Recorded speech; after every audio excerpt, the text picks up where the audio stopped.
밸류업 지주사 이걸 봐야 할 듯. 오늘은 이제 밸류업 얘기를 좀 해보도록 할 텐데요. 기업 밸류업 프로그램 가이드라인을 확정을 했습니다. 이게 좀 알맹이가 좀 빠져 있긴 하죠. 세제 혜택이나 뭐 이런 것들에 대해서는 아무래도 국회에서 통과돼야 되는 상법 개정이 있기 때문에, 세법 개정이 있기 때문에, 그래도 이제 세제 지원 가능성이 좀 높다라고 지금 지주사가 특히나 좀 혜택을 많이 볼 수 있을 것이다 라는 얘기들이 나오는데요.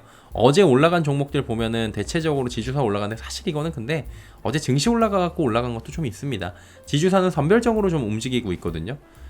기업 가치 재고 계획 가이드라인을 확정 발표했고, 밸류업 목표 설정부터 이행 평가에 이르기까지 전 과정을 투자자에게 투명하게 알리도록 하는 내용이 가이드라인에 담겼다고 하는데, 일단은 어제 1호로는 KB 쪽에서 KB 지주에서 1호 공시를 낸다 이렇게 또 발표가 나오고 있더라고요. 그래서 자발적으로 내는 곳이 있을 거고 잘 못 내는 곳들도 있을 거예요. 근데 잘 내는 곳들을 파악을 해보세요. 낼 수밖에 없는 곳들, 이거는 큰 틀에서는 어떤 힌트가 되고 큰 방향성이 될 수가 있는 게, 밸류 프로그램 내라고 할 때 눈치 보는 애들이 누구라고 말씀을 몇 번 드렸냐면은 주인 없는 회사들, 5대 금융지주. 금융지주들은 회장이 진짜 회장이 아니잖아요. 금융지주들 주인이 없어요. 회장 선임 이런 것들이 전부 다 결국에 관치 얘기가 왜 나오겠어요.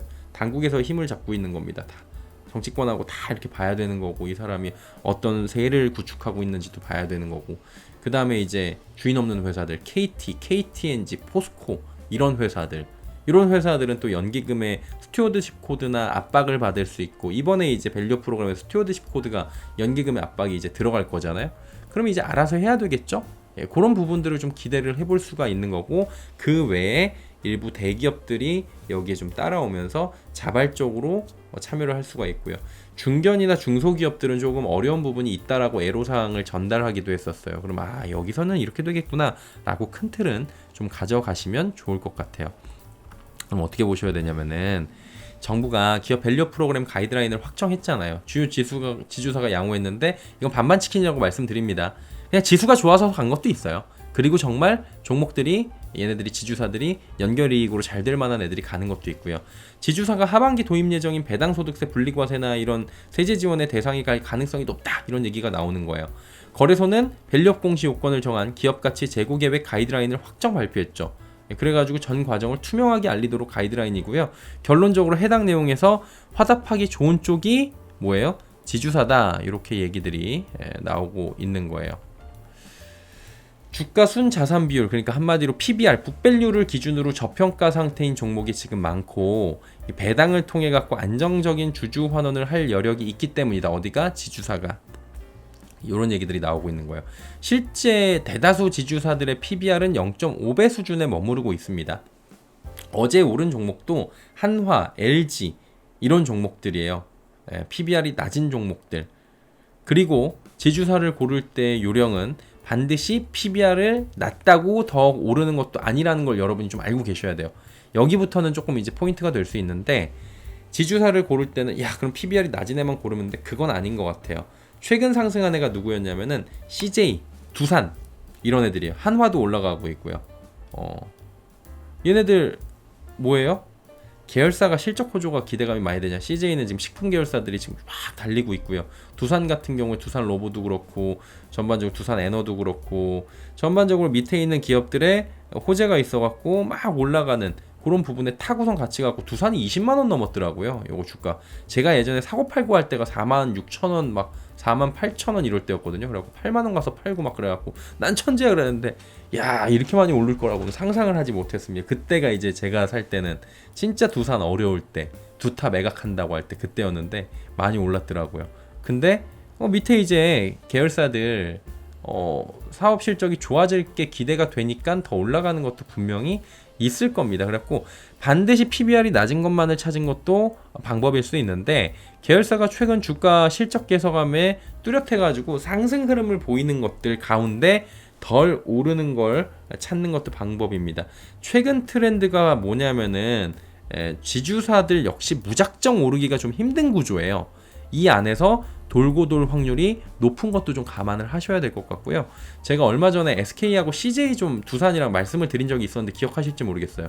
이거 말씀을 드렸는데 SK는 뭐 덜 올랐고 CJ가 많이 올랐고 두산은 더 올랐습니다. 근데 이걸 뭐 사라고 말씀드리는 건 아니에요. 그리고 이 외에 또 뭐가 있다고 말씀을 드렸냐면은 거론 많이 안 되는 지주사가 뭐 LS도 있고 뭐 여러 가지가 있겠지만 효성도 거론이 많이 안 되는데 이게 뜯어보면은 해당될 여지가 굉장히 클 수가 있죠. 이게 보면 배당도 많이 주고 그 다음에 밑에 이제 그동안에 지지부진했던 이유는 사업 구조상 이제 자회사들이 사업을 잘 못해가지고 연결이익이 안 잡히고 막 적자나거나 영업이익이 줄어들고 이런 부분이었는데 그런 것들이 좀 해소가 되는 그런 측면에서 볼 때는 괜찮을 것 같아요. 근데 효성은 종가에서 이상급등이 좀 나왔거든요. 단기적으로 변동성은 좀 커질 수 있는데 사실 볼 때는 뭐 LS, 효성 이런 애들은 조금 이제 특히나 효성 같은 경우에는 유일하게 안 오른 것 같아요. 찾아보니까 얘네들 가운데에서 그런 방향으로 쭉 한번 보게 된다라면은 뭐 이게 찾다 보면은 그런 식으로 저도 이제 소팅한다 그랬잖아요. 찾다 보니까 그런 것들이 나오더라고요. 그럼 얘가 어떤 종목인지 좀 찾아보시고 LS는 어떤 애인지, CJ는 왜 오르는 거지, 두산은 최근에 이렇게 오르는 이유는 무엇인지, 롯데 지주도 퍼가 났다 그러는데 야 롯데 지주는 PBR이 낮은 이유가 뭘까?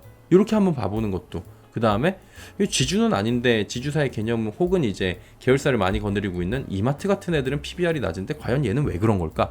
이런 생각을 하면서 하나씩 찾아보시는 것도 방법일 것 같아요. 그래갖고 이 안에서도 분명히 돈 벌 수 있는 기회가 있으니까 한번 곁다리로 단기 투자할 때 쭉 한번 보실 때 보시면은 괜찮을 것 같아요. 두산 한 달 만에 40% 넘게 갔어요.